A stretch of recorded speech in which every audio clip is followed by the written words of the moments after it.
नमस्कार, मैं संगीता और आप देख रहे हैं टुडे एक्सप्रेस न्यूज। खबर रायबरेली से, जहां पुलिसकर्मी खाना खाने के बाद पैसे नहीं दिए और विरोध करने पर ढाबा संचालक के नाक और मुंह से खून निकाल दिया। बता दें, उन सिपाहियों को विभाग बचाने में जुट गया है। ढाबा संचालक के मुताबिक मारपीट के बाद उपरोक्त दोनों सिपाही ढाबा पर लगे सीसीटीवी कैमरे नोच कर उठा ले गए ताकि उनकी करतूत सामने ना सके। सूत्र बताते हैं कि पुलिस सीसीटीवी वापस लेने की बजाय उसी को ढाल बनाकर ढाबा संचालक को उल्टा फंसाने की साजिश रच रही है। पुलिस इस फिराक में है कि ढाबा संचालक शराब पिलवा रहा था, लेकिन सवाल ये है कि थाना से 500 मीटर दूरी पर अगर वह शराब पिलवा रहा था तो अब तक पुलिस क्या कर रही थी? क्या वसूली की आड़ में अब तक पुलिस कोई कार्रवाई नहीं की? जब स्वयं पुलिस सवालों के घेरे में घिर गई तो नियम कानून पैदा हो गए। फिलहाल अभी तक ना तो पुलिस कर्मियों के खिलाफ मुकदमा लिखा गया है और ना ही सीसीटीवी कैमरा और अन्य सामग्री वापस की गई है, जबकि ढाबा संचालक की हालत नाजुक है। स्थानीय डॉक्टरों ने जिला अस्पताल रेफर कर दिया है। प्रतापगढ़ के पट्टी कोतवाली क्षेत्र में बीए के छात्रा के साथ दो युवकों ने दुष्कर्म किया। पीड़िता एक महाविद्यालय में बीए की छात्रा है। घटना के अनुसार छात्रा अपनी सहेली के परिचित से उधार रुपए लेने उपाध्यायपुर गई थी। वहां पहुंचते ही दो युवकों ने उसे घसीट कर कमरे में ले गए। दोनों ने बारी बारी से उसके साथ दुष्कर्म किया। इसके बाद आरोपी उसे इस रास्ते में छोड़कर फरार हो गए। ग्रामीणों की मदद से छात्रा घर पहुंची। परिजनों को घटना की जानकारी दी गई। पिता के साथ कोतवाली पहुंचकर शिकायत दर्ज की गई।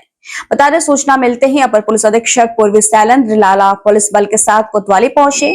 पीड़िता की शिकायत पर पुलिस ने दुष्कर्म सहित अन्य धाराओं में मुकदमा दर्ज कर लिया है। एसएसपी शैलेंद्र लाल ने बताया कि आरोपियों की तलाश जारी है। आज दोपहर थाना पट्टी पर महिला अपराध कारित होने की सूचना पुलिस को मिली। पुलिस तत्काल मौके पर पहुंची। वहां पर पीड़िता द्वारा बताया गया कि उसकी सहेली के परिचित से उसको कुछ पैसे उधार लेने थे, जिसके लिए उपाध्यायपुर गई थी। वहां पर अमन और उसके साथी के द्वारा उसके साथ दुष्कर्म किया गया। इस सूचना पर पुलिस के द्वारा तत्काल 70-1 BNS का मुकदमा पंजीकृत किया गया है। अभियुक्तों की गिरफ्तारी के लिए 4 टीमें गठित करी गई हैं। शीघ्र ही अभियुक्तों को गिरफ्तार कर उनके विरुद्ध कठोर से कठोर कार्रवाई की जाएगी। ललितपुर शहर के मनोकामना स्थली में आज आचार्य श्री निर्भय सागर जी महाराज के सानिध्य में आयोजित हुआ क्षमावाची कार्यक्रम में प्रदेश सरकार के राज्य मंत्री मनोहर लाल पथ, मन्नूपुरी सदर विधायक राम रतन कुशवाहा के साथ तमाम समाज श्रेष्ठी मौजूद रहे। इस दौरान सभी ने एक दूसरे से हाथ जोड़कर विगत वर्षों में जाने अनजाने में की हुई गलतियों के लिए माफी मांगी। धर्म सभा को संबोधित करते हुए मुनिश्री ने कहा कि क्षमा से बड़ा कोई दान नहीं है। हमारे संत मुनि आचार्य महाराज की वाणी को सुनना चाहिए। नोएडा से इस वक्त की बड़ी खबर आ रही है कि public sector employees co operative group housing society से जुड़ा धोखाधड़ी कांड। 7 लोगों पर FIR दर्ज। आरोपियों ने फ्लैट तो पहले ही ले लिए, लेकिन अब दूसरे सदस्यों की जमा पूंजी हड़पने की साजिश का भंडाफोड़ हुआ है। जी हां, ये मामला सामने आया है शिकायतकर्ता प्रदीप सिंह की तहरीर से। कोर्ट के आदेश पर पुलिस ने 7 लोगों पर FIR दर्ज की है, जिसमें गौरव जैन, पीयूष दुबे, KKM मिश्रा और SKM शर्मा, PKM त्रिपाठी और धन सिंह काकी और एक अज्ञात व्यक्ति का नाम शामिल है। खबर लखनऊ से, जहां काकोरी में अवैध बंधन सिटी पर गर्जा LDA का बुलडोजर 5 बुलडोजरों से ध्वस्त की गई 50 बीघा में बनी अवैध कॉलोनी। बता दें, LDA के इस कार्यवाही से लोगों में नाराजगी। इलाके में तमाम प्रॉपर्टी डीलरों ने बना रखी है अवैध साइट। आखिर उन पर कब होगी कार्रवाई? राजधानी लखनऊ के सरोजनी नगर तहसील व सदर तहसील में नगर निगम और सरकारी जमीनों पर से कब्जे कब हटेंगे? कन्नौज के निजी अस्पताल में डिलीवरी के दौरान महिला की मौत। ऑपरेशन के दौरान हालत बिगड़ी, हुई मौत। परिवारजनों ने डॉक्टर पर शराब पीकर ऑपरेशन करने का लगाया आरोप। हालत बिगड़ने पर कानपुर के लिए किया था रेफर। महिला करिश्मा ने रास्ते में तोड़ा दम।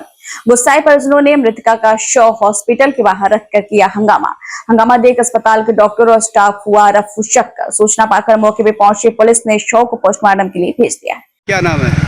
मेरा नाम है सुरजीत। कहाँ रहते? मैं कन्नौज में रहता हूँ। ये मृतक तुम्हारी कौन थी? मेरी मतलब सराज थी। कैसे क्या हुई पूरी घटना बताएं। घटना ये थी कि डिलीवरी होने की थी, पूरा महीना चल रहा था और ये बोल रही थी कि शाम को मतलब दिक्कत बढ़ी तो बोले इस रिश्तेदार बोले कि चलो ये चलते हैं। जब लेके यहाँ पर आए तो डॉक्टर बोला कि यहाँ वो सब ठीक हो जाएगा। ठीक हो जाने के बाद में इन्होंने बोला कि अब क्या होगा। ये बोला डॉक्टर साहब बोले कि वो उसमें ऑपरेशन होगा। तो ये बोला ठीक है, कहने लगे वो ये था, रिश्तेदार बोल रहे हैं डॉक्टर। इन्हें कहा जब ऑपरेशन होगा हम दूसरी जगह ले जाएंगे। तो बोला नहीं, हम यहीं कर देंगे हॉस्पिटल। जब इन्हें ऑपरेशन उसका कर दिया, ऑपरेशन करने के बाद में उसको मृत शरीर बाहर निकाल दिया और कहा इसको ले जाओ, रेफ़र कर दिया। लेके जाओ, उसके बाद ताला बंद कर दिया। डॉक्टर साहब निकल गए यहाँ से। ये कौन था? डॉक्टर साहब शराब पिए थे? जी। क्या नाम है? हम उनका नाम तो जानते नहीं हैं, और जिसने ऑपरेशन किया वो उसका पिए नाम थे? तो हम जानते नहीं हैं। जिसने शराब पिया? हाँ। नहीं, शराब पी वो उन्हीं ने ऑपरेशन किया था। जी जी, बोल रहे थे ठीक हो जाएगा। जब उन्हें बेकाबू हुआ तो उसके बाद बाहर निकाल दिया, कहना रेफ़र कर दिया, जाओ लेके। उसके बाद मुझकी मृत्यु हो गई। कहाँ ले गए फिर? ले कहीं नहीं, रास्ते में वो मतलब रास्ते में खत्म। ये प्रकरण जो संज्ञान में आया है, ये करिश्मा है, पत्नी सुनील कुमार, निवासी पालमपुर, थाना क्षेत्र गुरसाए गए, उम्र लगभग 22 वर्ष की। जैसा कि इनके परिवारजनों ने बताया है कि कल यानी कि 6 तारीख को शाम के समय डिलीवरी के लिए इन्होंने अस्पताल में भर्ती कराया था।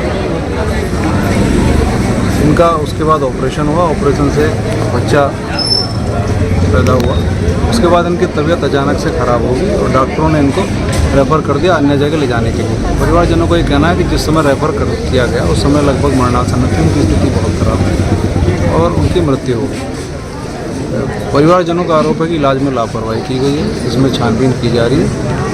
मृतका के शव को पोस्टमार्टम के लिए भिजवा दिया गया है और बाकी अन्य आवश्यक कार्रवाई की जाएगी। पीड़ित को कोई प्रार्थना पत्र दिया है क्या? नहीं, अभी कोई प्रार्थना पत्र प्राप्त नहीं हुआ है। अस्पताल का कोई कर्मी भी मौजूद नहीं है, इसलिए तत्काल वास्तविकता क्या है इस संबंध में कुछ कहना संभव नहीं है। लेकिन प्रकरण में छानबीन की जा रही है और सभी तथ्यों के बारे में जानकारी दी जा रही है। अयोध्या में आज प्रदेश के आबकारी मंत्री नितिन अग्रवाल पहुंचे। इस दौरान उन्होंने बिहार चुनाव को लेकर बड़ा दावा किया है। मंत्री ने कहा है कि बिहार में होने वाले विधानसभा चुनाव में एक बार फिर मुख्यमंत्री नीतीश कुमार के नेतृत्व में एनडीए की पूर्ण बहुमत की सरकार बनने जा रही है। उन्होंने विपक्ष पर निशाना साधते हुए कहा कि इंडिया गठबंधन दिशाहीन है और जनता ने लगातार इसे नकारा है।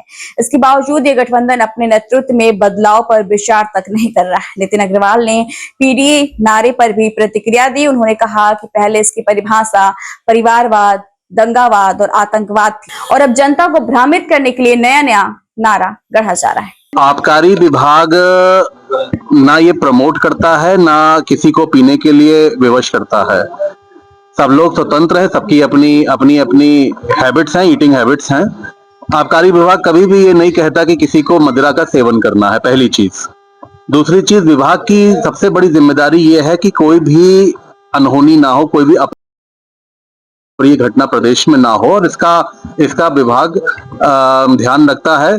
और आपने भी देखा होगा, महसूस किया होगा कि पिछले 3.5 वर्ष में किसी की भी उत्तर प्रदेश में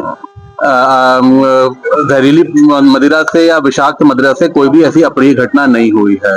तो हमारा ये भी कंट्रोल करना है, हमें ये भी कंट्रोल करना है कि अवैध मदिरा न बने प्रदेश में। आबकारी विभाग इस अपनी दिमाग में रख के अपनी कार्य योजना बनाता है। राजस्व लक्ष्य क्या रखा गया? देखिए, इस वर्ष का जो राजस्व लक्ष्य हमारे विभाग ने रखा है वो करीब 60,000 करोड़ का राजस्व लक्ष्य है।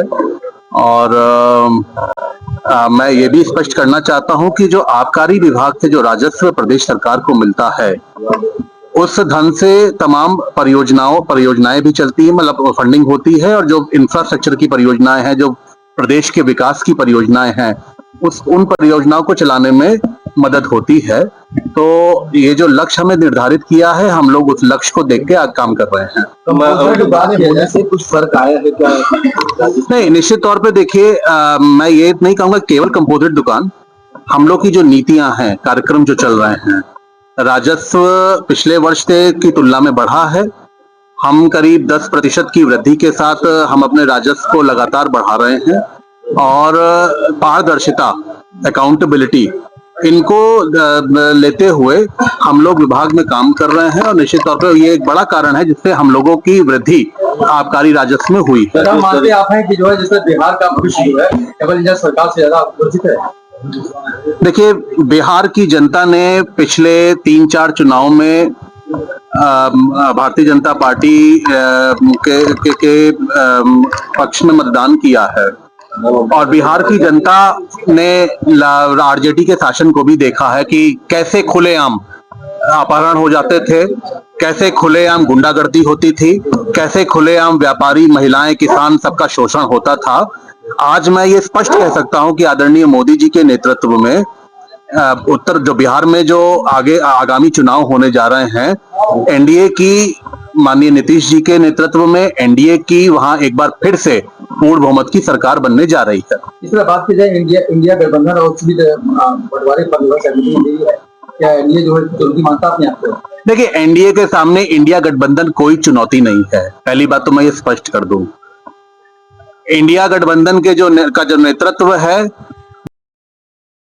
वो पूरी तरीके से दिशाहीन नेतृत्व है और लगातार जनता ने इंडिया गठबंधन को, चाहे वो प्रदेश के चुनाव रहे हों, चाहे वो राष्ट्रीय स्तर का चुनाव रहा हो, उनको शिकस्त दी है, जनता ने उनको हराया है।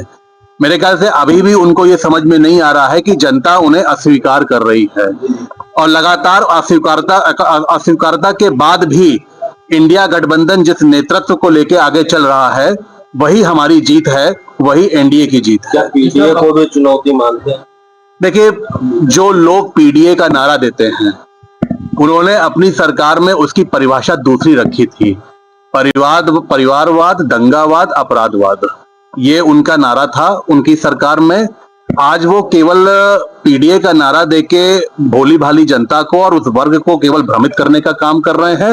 वो चाहे कितना भी पीडीए का नारा दे दे, उत्तर प्रदेश की जनता उन पर विश्वास नहीं करने जा रही। राजधानी लखनऊ में बहुजन समाज पार्टी के प्रदेश कार्यालय में आज राज्य स्तरीय बैठक संपन्न हुई। यह बैठक उत्तर प्रदेश के सभी जिला अध्यक्षों, मंडल कोऑर्डिनेटर, विधायक, पूर्व विधायकों, पूर्व सांसदों और पूर्व एमएलसी को बुलाकर आयोजित की गई थी। बैठक की अध्यक्षता खुद बहुजन समाज पार्टी के राष्ट्रीय अध्यक्ष मायावती ने की। यह बैठक करीब 1 घंटा 15 मिनट तक चली और इस दौरान मायावती ने सभी पदाधिकारियों को आवश्यक दिशा निर्देश दिए। ये कार्यक्रम राजधानी लखनऊ के मान्यवर काशीराम स्मारक में होगा। पार्टी कार्यकर्ताओं को निर्देश दिए गए हैं कि ज्यादा से ज्यादा लोगों को इस कार्यक्रम में बुलाया जाए। माना जा रहा है कि इस आयोजन के माध्यम से मायावती अपनी राजनीतिक साख को मजबूत करने का प्रयास करेंगी। साथ ही इस दिन 2027 के विधानसभा और पंचायत चुनाव को लेकर भी संदेश दिया जाएगा। आज की बैठक में आकाश आनंद की गैर मौजूदगी देखी गई, हालांकि उनके ससुर डॉक्टर अशोक सिद्धार्थ की उपस्थिति रहने की संभावना थी। माना जा रहा है कि मान्यवर काशीराम की पुण्यतिथि पर पूरा परिवार मौजूद रहेगा और यह कार्यक्रम पार्टी की सियासी ताकत दिखाने का अवसर बनेगा। फिलहाल आज की खबरों में इतना ही। जल्दी हाजिर होंगे कुछ और बड़ी खबरों के साथ, तब तक के लिए दीजिए इजाजत। नमस्कार।